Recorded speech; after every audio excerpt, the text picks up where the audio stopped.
Hi, Sophia. It's so nice to have you on the show. How are you doing today? I'm doing very well, and thank you for giving me the opportunity to be on your show. Beautiful. And it's so good to have you here. All right, Sophia. I am so excited to have you on the show for some reasons. All right. The first one is my interest in seeking knowledge because I believe that in order to live a chaotic situation, it takes knowledge to live a chaotic situation and experience transformation. You know, that gap between a chaotic situation and transformation is knowledge. So I believe in seeking knowledge in order to be informed, and get unstuck in whatever situation one might be stuck in. And now, secondly, my audience, I believe there are some things that Sophia knows that some of my audience needs to hear this stuff directly from your mouth in order to experience transformation. And thirdly, that is me. I believe so firmly that there are some things that I would also learn from your insight, your experiences, your stories.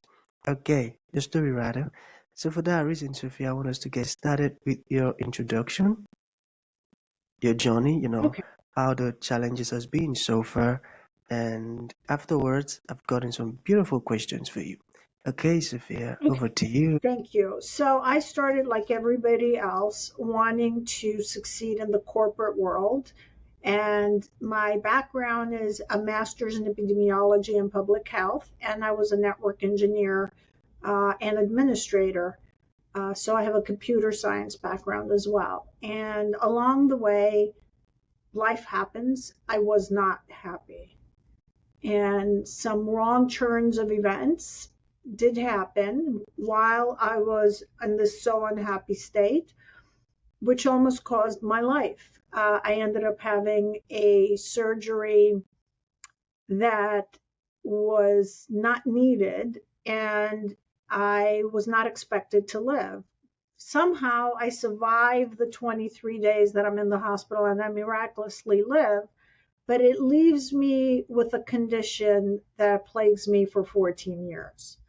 And I kept on getting flare ups, and I got the best treatment possible in the world. And then I did not want to slowly die. I mean, if I were to die overnight, that would have been fine.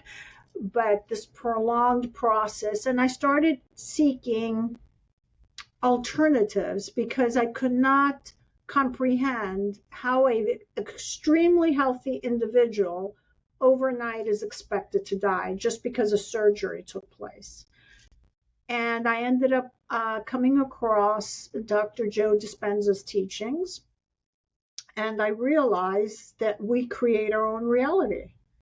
My challenge was I did not know how to master my emotions. So I knew what I was supposed to do and think, but I could not embody that. And that's when I made a decision because I had researched EFT before. I made a decision to get an EFT practitioner, and I started EFT. And over a period of maybe a year and a half, I completely healed. And that was the journey there. And that really made me realize that all disease is a lowering of frequency and traumas that we hold in the body and our negative thinking patterns where we catastrophize. And I decided to become an EFT practitioner. And I am really happy that I did that because now I can empower other individuals. So they had guaranteed there was no chance I could heal. My boss at the time fired me after the hospital. He told me, pack up your stuff. You'll never be able to work again. Your story is, how do I put it? It contains a whole lot of hope, to folks who are also in a similar situation. Now, getting to listen to your story now, it is going to stir up their hope in that you mentioned something. You said we create our own reality, and that's beautiful. And one amazing thing I learned from your story again is you said you listened to Dr. Joe's teaching. Dr. Beautiful. Joe That's Dispenza's yeah, teachings. Yeah. yeah. That's a beautiful one. Getting to seek out knowledge, and you know, it's amazing. I love it. I love it. So, shall we get started with the questions? Yes. All right.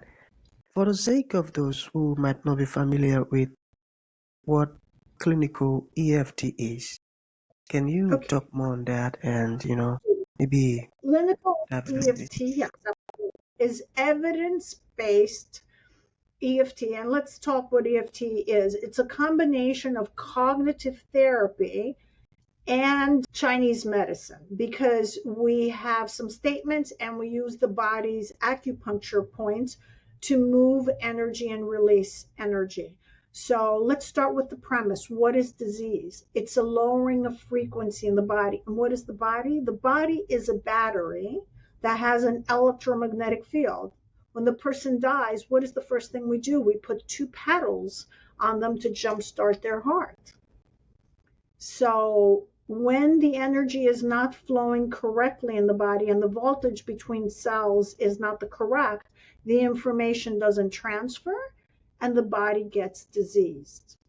So EFT then is clinical, as we said, the clinical approach, but what it is, it's a combination of cognitive therapy plus tapping on the body's meridian. So it's like acupuncture without the needles to move and shift the energy.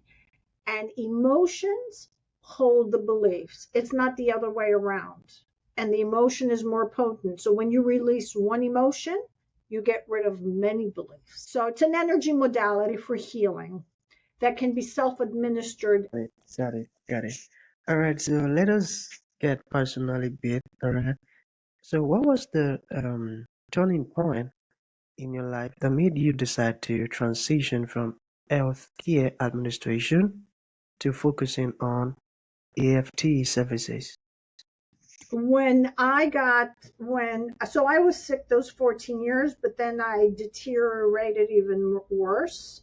And so kind of almost couldn't work at all.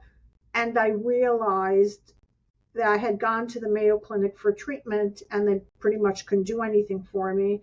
And I realized now it's going to be a slow death process. So this was the second time trying to encounter this death experience, but now it was going to be drawn out. So I couldn't die the next morning. And now I realized I have to do something about this. And I started studying and researching till I came to various teachings, but the one that stuck the most for me because it made sense was Dr. Joe Dispenza's because it talked about brain waves and how the body needs to be in a certain brainwave for healing. So we need to be in theta or delta for restorative and repair. And then I realized that I wasn't in that state. I was in a constant flight or fight alert state and my body was getting worse. And so that was the turning point for me to do. Okay, you still have some questions to go. I love how you're answering those questions. You're making it very Okay. plain and easy to understand. Beautiful. Okay, can you describe a moment or experience with a client that solidified your belief in the power of EFT and reality hacking for transformation? Long I have question. I have one client who actually healed her Tourette's. So I don't know, Tourette's is a condition where the person does these jerk movements like this out of control. They can't stop them and may start cursing and they can't stop it. And so she was in her 40s and she had Tourette's and she said the symptoms started at 4. I did EFT with what's called a birth reimprint and we found out that the Tourette's happened. Now, this is going to be shocking for the audience. So, with the birth imprint, I take her to the experience while she's getting born. So, before she gets born, so it was I think it was the second trimester, she has her vision of her mom being slammed on the crib, her father slamming the mother, which gave a shock to the embryo like this. And of course, she had all the anger that came from the mom. So she picked up through the pregnancy process, the Tourette. And when she realized and healed that, her Tourette symptoms kind of went away. So that is, she was carrying the mother's trauma from the pregnancy. So the child and the mother are connected. We also know that from quantum physics. In 2022, they got the Nobel Prize for entanglement. So when one particle has a certain thing, the other particle does the same. So we are connected the same way because we are spiritual beings. So that was one transformation.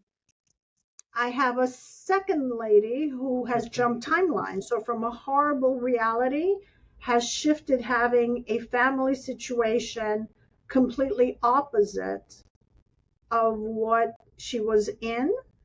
And she is very calm, and her anxiety and her anger has been reduced. And now she's happy to move forward. So she had a family situation that was crumbling. And now here she is, both the people around her have been transformed, and she's calmer and more hopeful. Sophia, you're actually doing a great job. I tell you, that's a great impact you're having on people's life. That's Thank you. amazing. That's amazing. Okay, we have 2 more questions to go. Now, Absolutely. your approach is described as trauma informed and compassionate. Can you explain what that means in your practice and why it is important? Absolutely. So when the person has a trauma, we don't want them to relive it. And let's address what trauma is. Something that the person has experienced, they cannot resolve, and it's constantly playing in their subconscious mind, and they're projecting that trauma to their current reality. So we do not want the person to relive it. So we use various techniques to eliminate the emotional charge without reliving the trauma. And why do we do that? Because we know from neuroscience, neurons that fire together wire together. So we don't want the person, like in psychotherapy, to keep on repeating the thing because they're going to bring it in their reality, and we don't want to re-traumatize them. So we use modalities that we take the emotional charge out of that event so they can be neutral and eventually let go of the memory. And where a memory is stored? Between 2 neurons. So neurons that do not fire together no longer wire together. So over a period of time, they will be pruned, and they will no longer keep on recalling that traumatic memory. The reason they're recalling it is because the body is on alert and is trying to fix. So that's what trauma informed is. Brilliant. I got that. Okay, so bring this to an end, Sophia. What would you like to leave the audience with? Like a final thought. And to those ones who would like to reach out to you, learn more about what you do, maybe there are some things that you said that resonated well with them and they would like to know more. How can that be possible? First of all, I'd like the audience to know that everything is possible and healable. They don't have to drop their other modalities. This could be an adjunct, and they can be empowered to change what they're experiencing.